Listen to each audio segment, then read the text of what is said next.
can you walk us through like, how that gets unraveled? Because it seems to me that this whole notion of selling higher ed as a jobs, as a tool to, as a vocational tool, is really entrenched. Like it has become like so enmeshed with the mission of these institutions, both private and public. And there's been this sort of race to the bottom in terms of like what an education is supposed to do, like as opposed, like very narrowly tailored, but this also sort of this arms race as to like, because it is strictly the output is to sort of create a more, to make someone more rich, essentially. Yeah. Right. Yeah.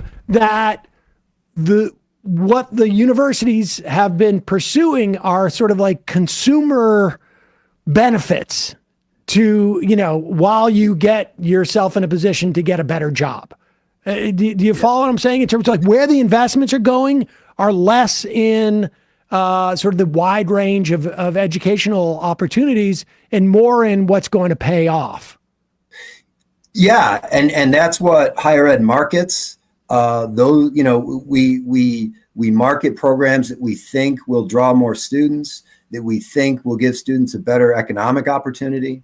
But the thing is, you can't create more jobs for engineers or anybody else by graduating more engineering majors. That's not how things work, right? And yet we operate on this very flawed assumption.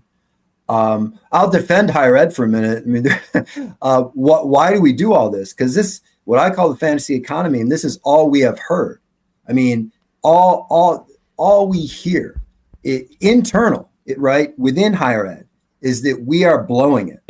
That our graduates are not skilled enough, that if you see one of your graduates working at Target, it's because we failed. It's not because of structural realities in the economy, right?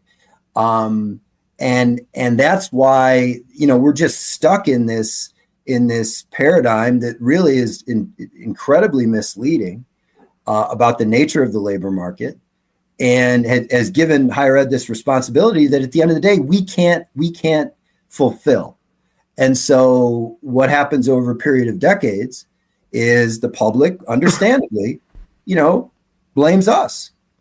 They blame, if you're 30 or 35 or 40 and you don't like and you have a degree and you're working in a job that doesn't pay you much, where does conventional wisdom go? Well, you went to the wrong school, or you majored in the wrong thing, or maybe, and we don't want to say this out loud too often, maybe it's something about you, right? It's not about, well, are there enough jobs for college graduates? And the answer is no. It's not about, well, a lot of jobs for college graduates have had stagnant wages for decades. It's not about that. No, we don't want to talk about that and the forces that create that, the policies that create that. We want to talk about your local English department and how it's blowing it, right? But wait, better yet, let's get rid of English. Let's add more STEM. I mean, that's pretty much the debate on every campus. With the exception of elite schools and flagships, right. They're sort of above the fray. But the rest of us, which is by far the majority, are very much in the fray. And we're getting our budgets cut when our states have record state surpluses, because the public has basically blamed us, because that's what they've been told to do, to blame higher ed if you're not in a good place at age 30 or 35 with your 4-year degree. Because we make them a promise, right? We make students a promise that we can't deliver. We can't deliver middle-class security to everybody with a degree. We can't create jobs for graduates, but somehow magically we're supposed to do that, right? But because of the strength of all these myths, this is why we're getting killed politically. This is why.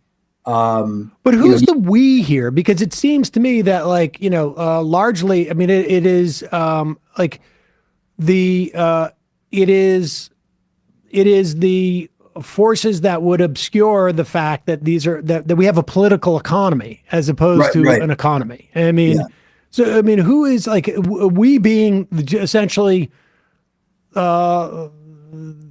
citizens? Well, in that reference, I meant we being higher education, Okay. itself, but also, I mean, you could say citizens as well. I mean, most students go to public institutions. Over 70% of students go to public institutions. So, when austerity is implemented over a period of decades and public higher ed becomes tuition driven, who gets blamed for the student loan crisis? Your local English department does, right?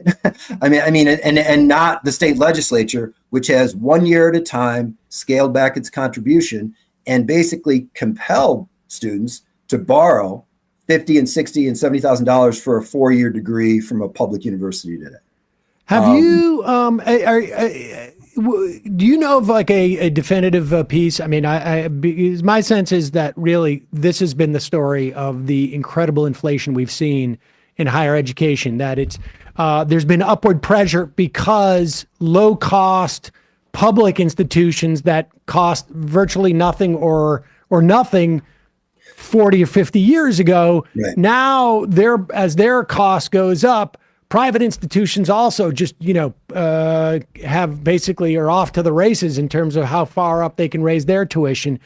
What's the most definitive like sort of reckoning of that?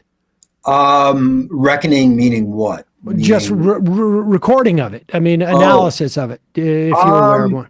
I mean, that's a great question. I mean, there are snippets really all over the place. I can't give you a citation off the top of my head. I just know that, that it has happened over a period of decades.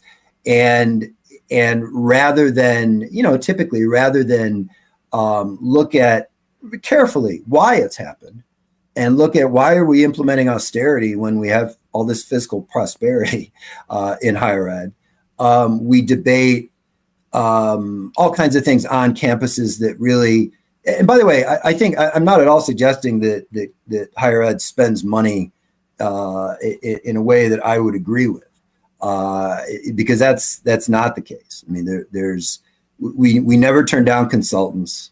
We can't turn down consultants. We can't not buy software. We have to purchase every software product because they're all game changers, even though the game never changes. And so I'm not suggesting at all that higher ed is doing everything correctly. I mean, it's not. But the fact is that over all these years, when the states have scaled back their contribution, it's on students, and they end up borrowing more and more. But wages aren't going up. So their standard of living is going to suffer.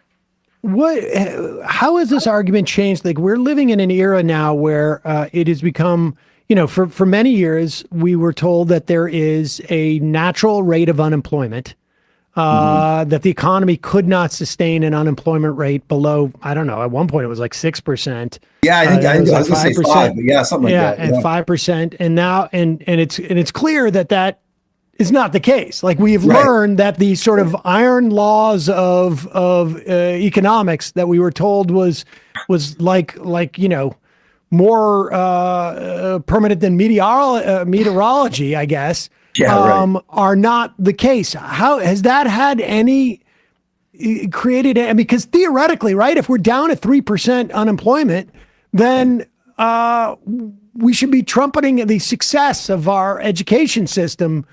Theoretically, but of course, I mean, it has nothing to do with that. But what has it changed the tenor of the debate at all? That's interesting because, I grew up in the 70s and 80s, and unemployment quite regularly was 7, 8, 9%, 10%, right? I mean, it fluctuated, and that was always the biggest indicator, right? I mean, that was the lead story when the new numbers came out, was the unemployment rate. Now, if you think about it, the jobs report, the top line is the story. Right. Came out last week, 220 or 240,000 jobs or whatever. Right. And then the second or third line is like, unemployment's 3.3% or something. I mean, we have, I don't know what's going on. I think that the economics has yet to catch up with the fact that the unemployment rate doesn't appear to be much of an indicator anymore. There are tons of jobs. And most people seeking work have them. That results in a very low unemployment rate. but that's not translating into, improving lots of people's standard of living. It's just not. And I think that's a pretty significant story too, how the unemployment rate itself doesn't appear to be nearly the indicator that it was 30 and 40 years ago. It sort of feels like nobody's attempting to address that question whatsoever in our politics. I would agree. And President Biden and his people, have to acknowledge that, yes, the unemployment rate is low, but, lots of folks aren't benefiting from that. Several decades ago, the president's reelection, whoever it was, depended on the unemployment rate largely. And if it was really low, if it went down, the president incumbent would maybe get reelected. And if it went up, and the opposite would happen. That isn't how things work, these days. And to the extent that we're focusing on that and not on wages and, people's income, that's not helpful. That's not helpful. It's not really helping the debate, in my opinion. Neil Kraus, professor of political science, University of Wisconsin, River Falls. The book is The Fantasy Economy, Neoliberalism, Inequality, and the Education Reform Movement. We'll put a link to that in our podcast and YouTube description and at majority.fm. Really appreciate your time today. Thank you. Thanks very much for having me. I enjoyed it. Thanks so much.